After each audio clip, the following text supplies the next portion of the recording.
నమస్తే అండి. Good morning, శుభోదయం మిత్రులందరికీ. మేమిప్పుడు తమ్మేలో చూసుంటారు. మేము మైస్గండి అమ్మవారి టెంపుల్‌కి వెళ్తున్నాము. పదండి వెళ్దాం.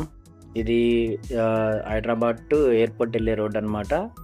లెఫ్ట్‌కి కనిపించే దారొచ్చి ఎయిర్‌పోర్ట్‌లోకి వెళ్ళే దారనమాట అది.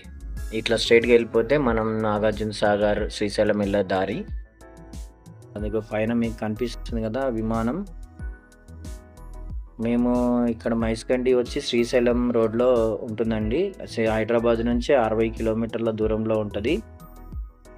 ఈ టెంపుల్ వచ్చి రోడ్డుకు చాలా దగ్గరగా ఉంటుంది అనమాట. రైట్ సైడ్లో ఉంటుంది టెంపుల్. కనిపించేదానండి అమ్మవారి టెంపుల్. మైసిగండి మైసమ్మ తల్లి దేవాలయం. కార్ పార్క్ చేసేసి మనం అమ్మవారి దర్శనం చేసుకొని వద్దాం.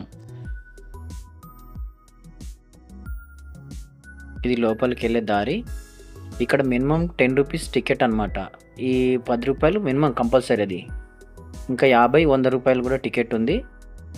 ఈ గుళ్ళో ఒక ప్రత్యేకత ఏంటంటే దక్షిణ భారతదేశంలో గోపురాలలో ఈ గుడి గోపురం భిన్నంగా ఉంటుందన్నమాట.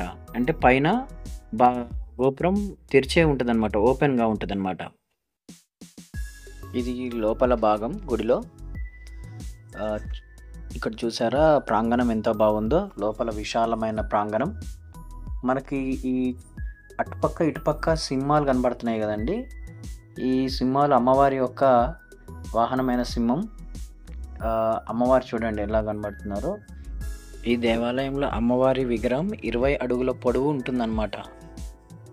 ఈ చుట్టూ చూసారా సింహాలతో ఉన్నది 70 స్తంభాలు అనమాట. ఇక్కడ మొత్తం అటుపక్క ఇటుపక్క మొత్తం 70 స్తంభాలు. అమ్మవారు చూడండి, దర్శించుకోండి. మహంకాళి రూపంలో అమ్మవారు దర్శనం ఇస్తారనమాట. ఇక్కడ ఈ పక్కన అమ్మవారి పుట్ట ఉందండి. ఇక్కడ ముడుపులు కడతారనమాట కోరికలు కోరుకున్న వాళ్ళు. ఇది హోమగుండం, హోమాలు చేస్తారనమాట. ఇక్కడ కొద్దిసేపు ఇలా కూర్చొని ధ్యానం చేసుకొని ఇక మేము బయలుదేరామండి. మీకు వీలైతే ఒకసారి రండి, అమ్మవారిని దర్శించుకోండి. ఈ వీడియో నచ్చితే లైక్, షేర్, సబ్స్క్రైబ్ చేయండి. Thank you.